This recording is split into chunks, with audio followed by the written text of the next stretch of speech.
Hello po sa inyong lahat mga ka-crypto. Ako po si Pinoy Crypto Trader at sa video na ito ay atin pong pag-uusapan ang tungkol dito sa komento ni ka-crypto dito kay Mew. Kung sana yung sabi niya rito ay nag-breakout na si Mew ngayon. Ni-update po kung tutuloy pa ba siya, kung ito ay magpapatuloy siya sa kanyang pagtaas o babagsak ulit. Kasi after ng breakout ay bumagsak ulit. Ayan. Si Mew ang ating iti-technical analysis po sa video na ito. Pero bago po tayo magpatuloy ay nais ko lamang po munang bigyang linaw ang aking disclaimer kung saan ang nilalaban po ng video na ito ay hindi po ito isang financial advice. For education and information purposes lamang po ang layunin nito. Maliban po dito ay nais ko na rin pong magbigay babala na wala pong kahit anumang group chat ang Pinoy Crypto Trader. Ayan, ang pinakatanong po rito ni ka-crypto ay kung magpapatuloy kaya sa pagtaas itong si Mew or babagsak ulit. Ayon po sa kanya ay meron daw po siyang nakita sa kanyang chart na isang breakout. Ayan, pero sa atin ay hindi ko po alam kung ano ang time frame na ginagamit niya sa pagti-technical analysis dito kay Mew, pero ang sa atin ay sa akin ay ang daily chart time frame ni Mew. Yan ni Mew. Mula po ito sa datos ni Bybit. Kaya yan, ito po yung ating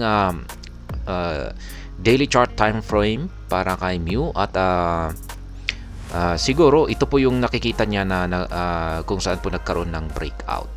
Yan, kung saan ay nabantayan na rin po natin yan sa nakalipas na video. Yan, nagkaroon po siya ng breakout dito sa ating descending resistance line na ito. Ayan. Noong May 16 pa. Pero mula nung nagkaroon po siya ng breakout dito ay nagsa-sideways na lamang po siya or nagko-consolidate siya. Ngayon ay pwede na rin po nating ituring ito na isang triangle pattern. Yan, plot lamang po natin dito. Ayan. At yung kanyang pinakaibaba at ayan, buo na yung ating triangle pattern dito. Kaya malamang ay yung nakikita ko lang naman po na breakout dito ay yung ito, breakout sa upper portion ng ating descending triangle pattern na ito. Baka malamang ay ito na rin yung tinutukoy ni ka-crypto dito.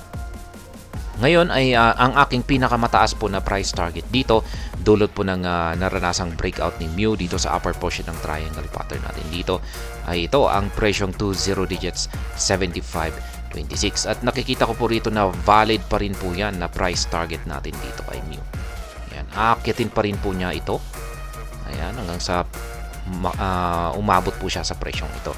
At sa kanyang pag-angat po rito ay ayan, meron na rin akong nakaabang rito na dalawa pang additional na mga pending sell order or take profit. At yan po yung mga kulay yellow na arrow signs ay mga take profit na price level ko po yan.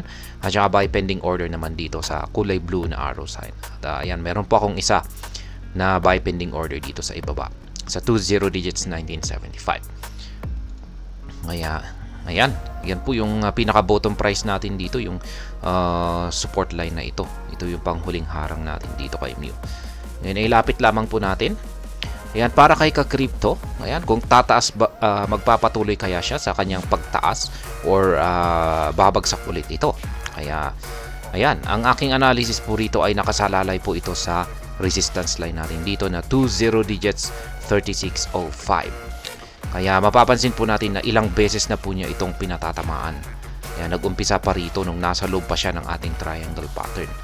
Tapos pangalawa ay dito noong mga May 17 at saka May 18. At nito lang kahapon ay ayan po ulit, nagkaroon ng rejection kahapon.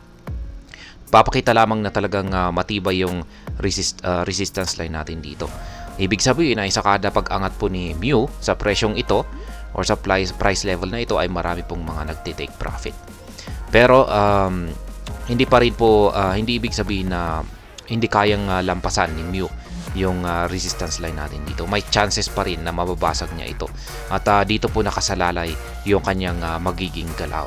Kaya ang aking analysis po rito ay kung nabasag po niya ito, ay dito ko po masasabi na magpapatuloy po siya sa kanyang pag-angat sa presyo.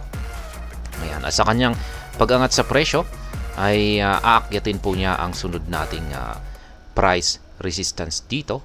Yan, or resistance level na nasa 20 digits 49.59 kung saan ay nakaabang po yung ating sunod na sell pending order or take profit.